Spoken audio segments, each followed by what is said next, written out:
So I just made a video about whether the priority is states' rights or federal supremacy. And really I came down to emphasizing the 10th Amendment, which says it depends. What's reserved to who? What's prohibited to who? And that's really the conclusion. Okay, so now another thing that occurs to me as I'm making these videos is how many people look at me and say, dude, you're just a guitar teacher, you're just some redneck, you're just some guy.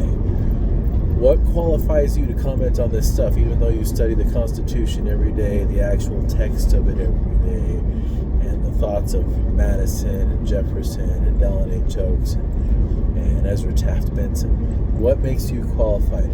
Well, let's see here.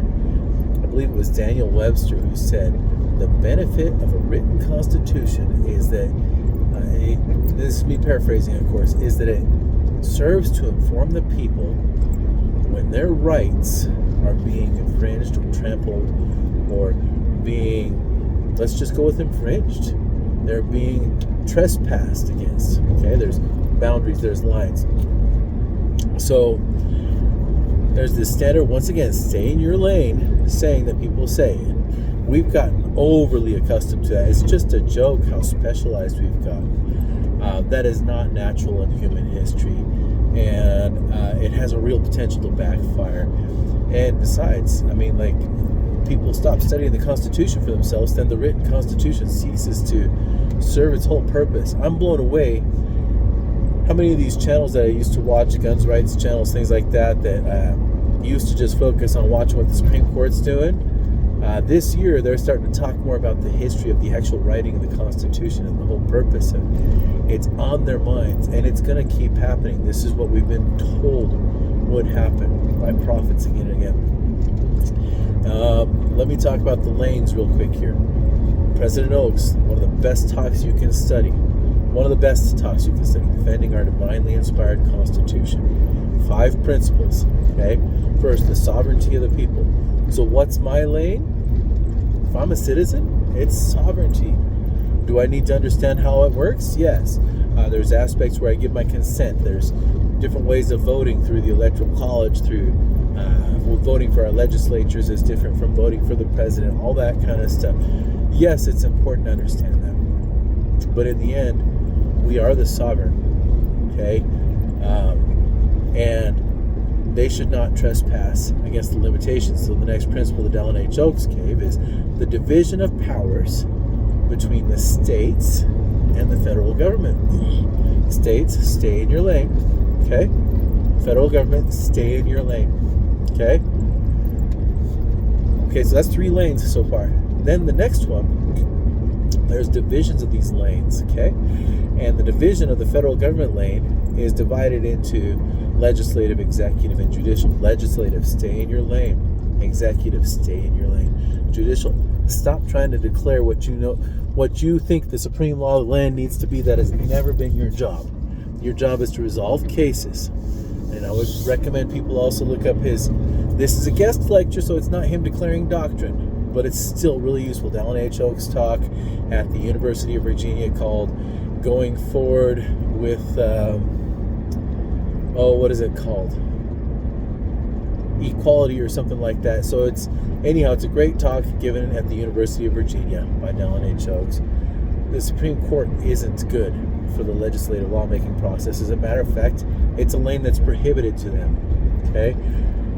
So then we've got the Bill of Rights is the 4th principle that Dallin H. Oaks emphasized in his talk defending our divinely inspired Constitution.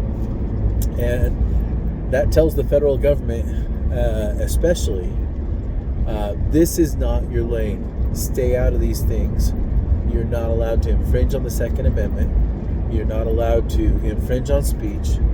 You're not allowed to tangentially influence free speech by pressuring social media companies and this and that. No, none of it. Stay in your lane. And then last but not least, our loyalty is to the written Constitution, not to any office holders. So if any office holder tells us, what I say is the Constitution, not the Constitution itself. The Constitution is what I say it is. If anybody talks like that, Our loyalty isn't to that person. They're out of their lane. Our loyalty is to the Constitution. Okay? So President Oaks said the Constitution is threatened by those who talk about it like a loyalty vow, like trying to sound like they're loyal to it, but they don't acknowledge its lofty status as that limitation on whose part is where. That's the important thing to understand. If all you do is you talk about the Constitution, but you don't know what it actually says, basically what he said is that's part of the threat to the Constitution. And I can't help but agree with some of these things that I've heard on social media. So please make sure you know what you're saying. All I do, my main things I study, the Constitution itself, Madison and Jefferson. The others too, but Madison and Jefferson especially, because they're the authors of the two main documents, or the main authors of the two main documents, let's put it that way.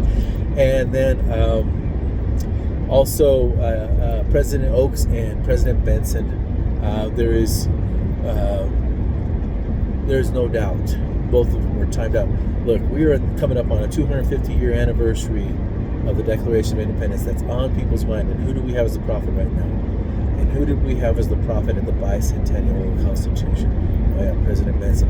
So look, lawyers, you need to pay attention to what the actual Constitution says. I don't care if your constitutional law class is focused on all these landmark cases, Cooper v. Aaron, Marbury versus Madison, what's the one with the interfering with the guy growing too much wheat for his own, Kennewick, or Wickard versus Filburn, all these, dude, let them go.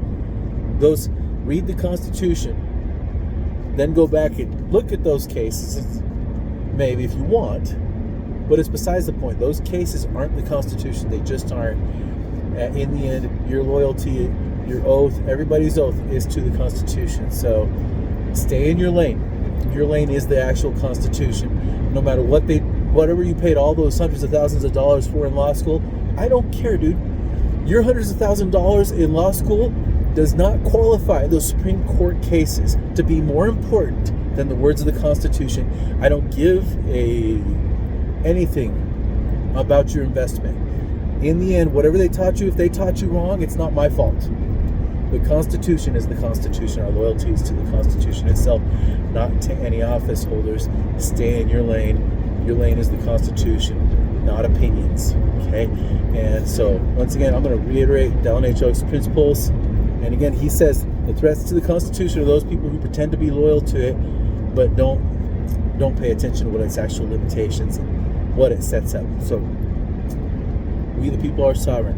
Okay? 2, division of powers between the states and the federal government. 3, division of powers within the federal government, legislative, executive, judicial, and honestly, Madison would have pointed out too, a bicameral legislature was such a cool little extra check, right? So the split of powers even between the legislature.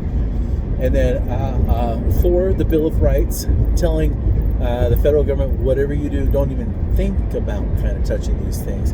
In particular, the preamble to the Bill of Rights says it's to avoid misconstruction, which rules of construction means telling you how to read it clearly. So especially look at the 9th and 10th Amendments, I would say. And then last but not least, our 5th principle, it's a written constitution. We have the oldest written constitution in effect, as Dallin H. Oaks pointed out. And the benefit of a written constitution is we are loyal to those written words and not to any office holder itself. There is no mistaking what those words are written down because it's written down. Nobody's like passing on oral tradition or precedent or this or that. So that's staying in your lane, if you ask me. Thanks, guys.